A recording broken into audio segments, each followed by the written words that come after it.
dipersembahkan oleh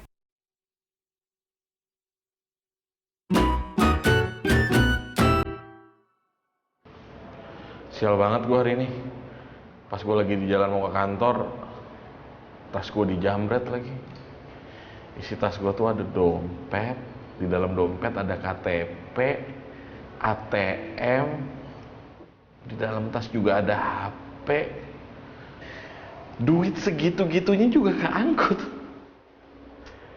Wah, berapa mas? Banyak ya? Jangan ngejek gua dong. Duitnya sih segitu-gitu aja. Cuman kan permasalahannya kan gue jadi nggak bisa gerak, ATM gue ke bawah. Semoga cepat ketemu ya mas ya. Ya kalau rezeki nggak kemana lah. Udah, ikhlasin aja ya. Boim? Im? Kok nggak ada sih? Si Boim mana ya? Boim? Boim, kok kamu malah di sini sih? Kasihan lo tamunya nggak ada yang dibikinin minum. Iya, maaf ya. Aku masih belum bisa berpikir positif soalnya. Iya, aku ngerti banget kamu lagi stres. Tapi kan harus tetap fokus kerja.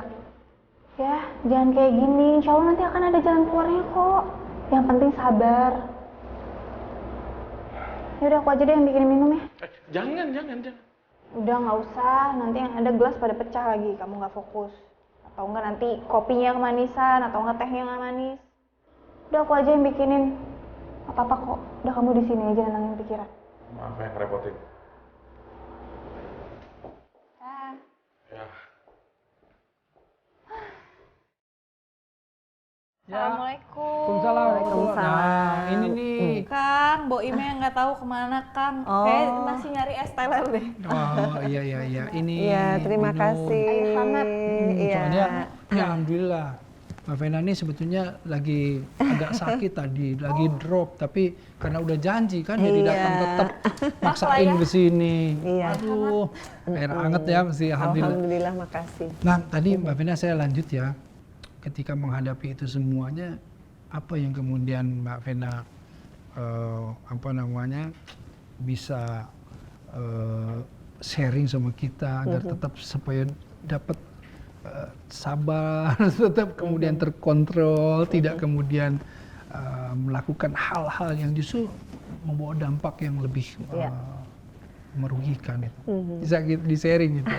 Seumur hidupku 51 tahun, pastinya banyak banget ujian dari Allah. Ya. Tapi yang paling aku nggak pernah mimpi itu adalah kasus domestic violence Iya, kemarin ya. yang kemarin. Tiba-tiba aku di KDRT, yang aku pikir kayaknya nggak mungkin deh aku ngalamin itu, karena kan aku juga perempuan yang independen, aku Iya. pernah di parlemen, aku ngerti hukum gitu, aku juga Betul. ngerti baca tulis gitu, aku tahulah hidupku tujuannya kemana gitu. Tapi tiba-tiba Allah memberikan ujian itu, pertama-tama aku nangis terus. Wah, pokoknya yang namanya nangis tuh nggak berhenti. Ada berapa bulan itu sampai butuh psikolog, psikiater. Psikiater? Ada, karena nggak mungkin lah terdakwa itu, terpidana terpidana itu dihukum tuntutan 1 tahun gitu. Kalau saya tidak kena psikis gitu. Jadi ada fisik, ada psikis, karena ada darah. Karena pembuluh darah pecah dan kemudian ada psikis. Nah, psikis itu yang nggak terukur. Ya itu dia, Nah, itu jadi yang dalam itu. kalau aku merefleks itu semua gitu ya, tiba-tiba di titik aku merasa dulu aku nggak pernah tahajud, Ustadz. Aku berhijab udah, aku sholat iya 5 waktu, tapi aku nggak pernah yang namanya tahajud. Nah, begitu aku ngalamin itu, aku tiba-tiba dapat hidayah. Aku pengen tahajud deh, pengen deket sama Allah. Nah, di jam-jam 3, setengah 4 aku bangun, kemudian aku tahajud, kemudian aku sambung sama fajar, sama subuh. Di sepertiga malam tuh aku doa, nangis gitu. Kenapa ya Allah aku mengalami ini? Lama-lama dari yang kenapa sampai ya Allah terima kasih ya. Karena aku mengalami ini aku jadi tahajud. Jadi semua tuh ada hikmahnya. Betul. Karena terlalu sakit kan, terlalu menyesali diri, terlalu malu sama anak-anak gitu. Ini kan pilihan aku. Tapi kan semua sudah qadarullahnya seperti itu. Ya, nah, ya. menerima ujian dari Allah, ujian nggak harus susah Pak Ustadz. Betul. Ujian tuh kadang-kadang kesenangan. Ya. Akhirnya aku merefleks 51 tahun, Allah banyak kasih aku loh, anak 3.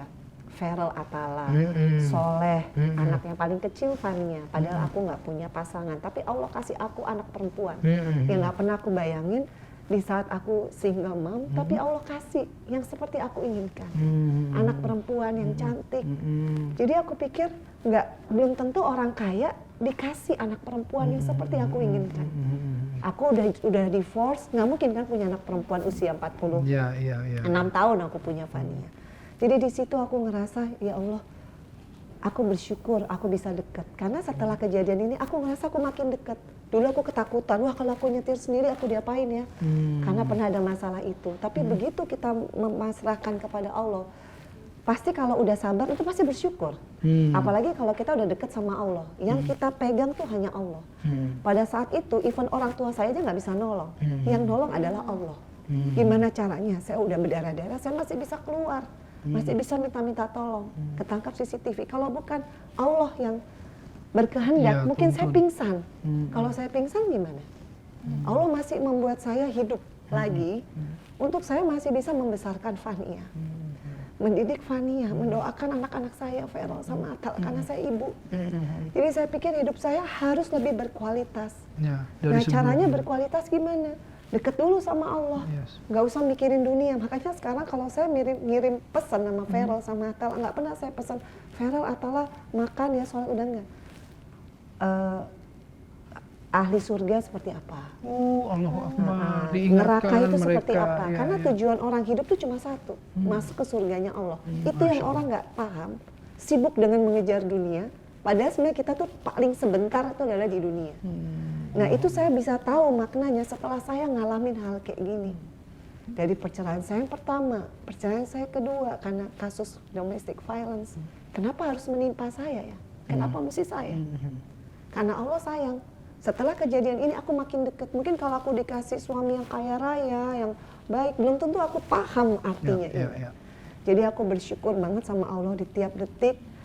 Aku sakit sendiri, aku mungkin sama Fania aja, aku nggak pernah ngerasa takut apalagi sama manusia. Karena aku yakin hidupku sudah aku pasahin sama Allah. Dan aku yakin Allah kasih aku Fania, berarti aku akan dijaga sama Allah. Karena dikasih anak yang dari surganya Allah. Yang mungkin tahu Fania tuh luar biasa. Aku sedih, waktu itu pernah jauh sama Feral sama Atala. Fania lah penghibur aku, membuat aku semangat hidup lagi, membuat aku jauh lebih ingin menjadi ibu yang lebih baik, yang meskipun ada kasus kayak gini, ya itu sudah ujian dari Allah yang harus diterima dulu. Jadi ini satu pengalaman titik di mana justru memberikan pencerahan ya, kepada diriku sendiri. Kepada diri, padahal kalau kita lihat sebuah pengalaman yang sangat berat ya. Kalau orang ngelihat lu kasihan banget sih, istilahnya nggak di DPR, kerjaan nggak jelas, kan banyak orang di KDRT, semana-mana sendiri, itu kan kacamata manusia. Iya betul, ukuran tapi manusia. Di balik itu semua, rasa kepercayaanku sama Allah tuh makin tebal. Aku tidur aja ya Allah jaga aku ya, dan benar ketenangan yang aku dapat. Dulu mungkin aku di DPR dengan segala apa, tapi belum tentu aku tenang kan. Betul. Aku masih suka nangis. Kalau sekarang ya aku capek, aku tidur. Masuk ke dalam titik itu ya, mulai aku pasrah. Ya kalau besok aku makanya selalu pesannya sama Feral Matala, Kak, Mama nggak pernah minta apa-apa kecuali satu. Kalau Mama dipanggil sama Allah, tolong jaga Fania. Karena aku merasa hidupku, kalau dulu kan, saya masih umur 40, hidup saya masih lama. Kata siapa? Ya. Siapa yang bilang begitu? Makanya sekarang persiapanku adalah aku harus menuju gimana caranya ke surganya Allah. Ya dengan segala keterbatasan aku ya. Allah itu ingin kemudian memberikan bagaimana pemikiran kita yang dulu itu diubah sama Allah itu dengan seketika, dengan kejadian. Aku kasih ini satu kejadian, bisa nggak kemudian mengambil pelajaran dari sini hikmahnya semua. Itu. Hikmahnya sama seperti aku berhijab kan bukan karena aku mau nikah sama siapa, bukan karena aku ikut kajian apa. Tiba-tiba aku pernah debat sama Feral, sebulan nggak ketemu dia di bulan Ramadan, tapi dia buka puasa di sahabat aku Marini Sumarlis. Dan aku sedih kan pasti. Aku curhat sama dia, kok dia, karena kan anaknya Marini sama Vera sahabatan kok dia bisa ya buka puasa di tempat kamu? Marini cuma ngomong, kamu nggak bisa merubah orang, yang bisa kamu rubah adalah diri kamu sendiri. Nah pada saat dia bilang diri kamu sendiri, kok saya terpikir hijab. Padahal pada saat itu COVID saya lagi pengen buka kafe salsa di Bali, Salsa, yang iya, dimana betul. saya pasti pakaiannya lebih Iya. nggak karu-karuan gitu. Itu saatnya Pak Ustadz saya bisa tek kepikir itu hijab. Itu Dan saya hidayah sholat langsung. duha dan Iya. saya minta, ya Allah, saya kalau memang harus berhijab, saya pengen saya berhijab selamanya. Wah, Dan pada saat itu nggak ada jual kerudung kan, Iya. karena COVID lockdown. Covid. Jadi saya telepon Marini lagi, saya bilang, Marini, aku mau berhijab. Kaget, loh aku kan nggak nyuruh kamu berhijab.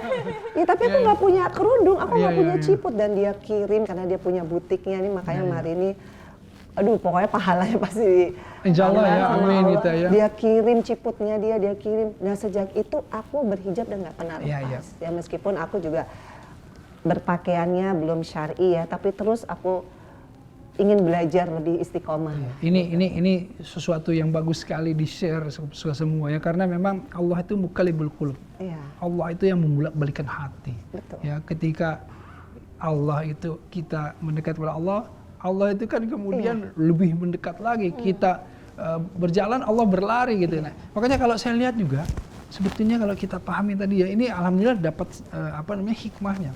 Kan kalau ayatnya la yukallifullahu nafsan illa wus'aha. Jadi Allah itu nggak pernah kasih yang namanya ujian, beban yang dia itu nggak bisa memikulnya. Jadi seberat apapun tadi,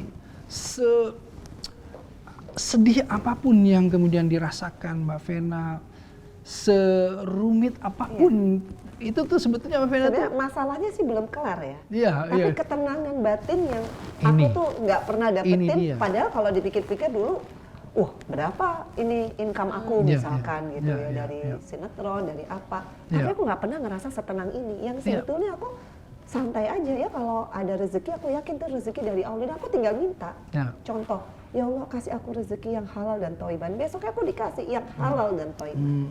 Bukan seperti mata manusia yang aku harus gaya. Nah untungnya Allah itu menyederhanakan hidupku saat ini. Dengan pekerjaanku jadi DPR RI, dan aku melihat kalau kita jadi orang yang jujur, Islam mengenal tabur tuai. Wah, Makanya aku alhamdulillah. bersyukur anakku dikasih rezekinya masing-masing, Feral Atala. Makanya aku selalu bilang, Kak, jadi orang yang benar-benar istiqomah di jalan Allah. Hanya itu permintaan Mama. Mama nggak bangga kamu kaya raya tapi kamu tidak istiqomah. Jadi pesan aku sekarang, lisannya udah beda. Ya. Itu yang nggak akan pernah aku dapat kalau aku nggak pernah ngalamin hal yang bertubi-tubi. Dan Allah sayang sama aku. Sebelum aku dipanggil, aku bertobat. Aduh, Allahu Akbar, Gitu. amin ya Aku- rabbal Aku alamin. selalu bersyukur Ya, banget ya. gitu Pak Ustadz. Ya, ya. Aku belum dipanggil tapi aku udah bertobat. Aku setiap kali minta maaf sama Allah Iya, atas segala yang aku mungkin nggak sadar, karena aku nggak tahu, karena aku nggak belajar. Sekarang setiap kali ada panggilan taklim baik dari teman-teman artis, aku usahakan datang supaya aku nambah ilmu. Ya. Karena dulu aku nggak pernah ngejar ilmu itu gitu. Iya. Dan alhamdulillah ya, inilah yang Rasulullah SAW suka bilang begini. Aku tuh sebetulnya heran sama orang Muslim gitu ya. Tapi artinya dalam tanda yang positif, bahwa kalau orang mukmin itu diberikan kesulitan dia bersabar, gitu. Diberikan kesulitan bersabar, diberikan kenikmatan dia bersyukur. Iya. Kemudian ada yang lebih dari itu semuanya. Diberikan musibah, kesulitan, dia bukan hanya bersabar, tapi bisa bersyukur. Kan akhirnya, Di saat yang Mbak Vena bersamaan. akhirnya di saat bersamaan, dengan kesabarannya, ya Allah terima kasih.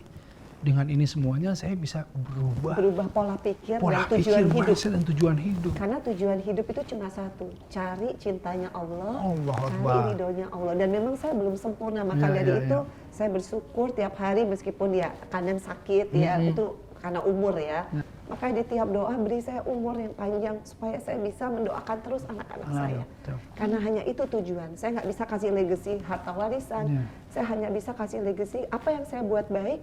Insya Allah anak-anak saya bisa mengikuti yang baik. Dan terbukti sekarang Feral nyalek, karena saya yakin 15 tahun yang lalu saya nyalek pertama kali, saya ajak dia.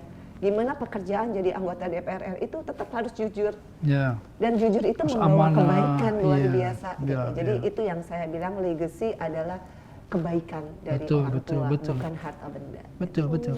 Semoga ya kita semuanya bisa kemudian masing-masing dengan musibah masing-masing, dengan ujian masing-masing, mendapatkan tadi ibrah atau pelajaran yang sama, ya bahkan lebih mungkin ya, Nah, terakhir apa yang ingin Mbak Vena sampaikan nih kepada ya tentu kita semuanya, artis-artis muda, para anggota DPR, pejabat muda dan lain-lain yang Mbak Vena pasti ingin menyampaikan sesuatu lah kepada mereka. Silakan. Ya, kembalinya saya ke politik, tadinya saya pikir ya pasti ada suara-suara miring yang menyebutkan kasus itu adalah untuk menaikkan nama kembali. Tadinya saya udah mau mundur, tapi saya pikir kenapa Allah kasih ini ke saya? Karena Allah tahu isi hati saya.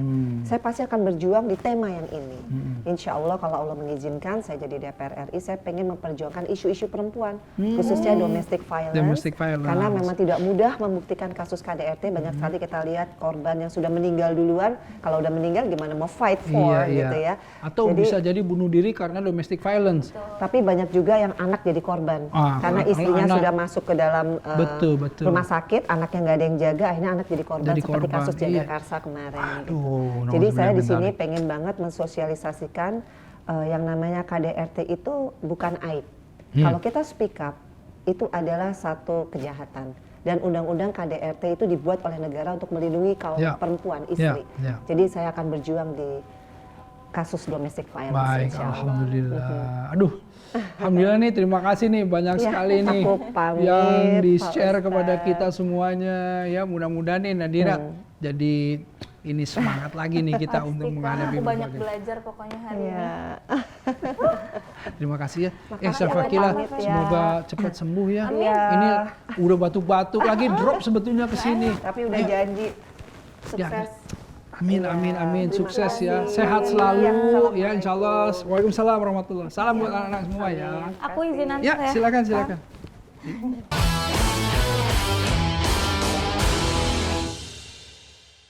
Dipersembahkan oleh